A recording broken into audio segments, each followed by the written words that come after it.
Hi everybody, and welcome to my 15112 term project demonstration. So basically I created a endless running game, and the instructions are to press up to jump over chips and down to duck under onions.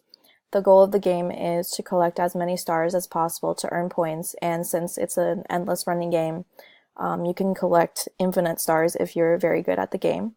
So there's three main levels. There's an easy, medium, and hard level. So just for reference, looking at the hard level, you can see that the speed is very fast. You duck.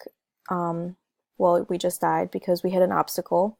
But here you can see that the highest score is recorded from previous times you've played, and below there is your current score.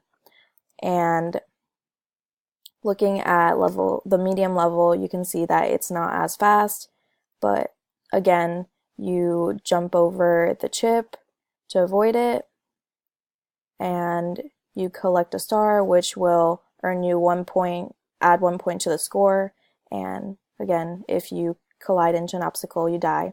And you can see that the current score is 1, and previously when I played, the highest score was 2.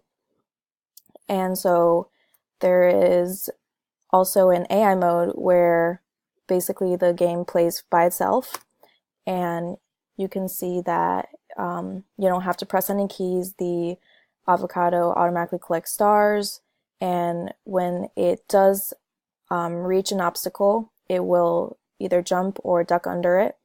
And the obstacles are randomly generated, so you never know when they're going to come up, and so it's only generating stars right now for the avocado to collect, and here's a chip where the avocado will jump over it without any key functions being pressed.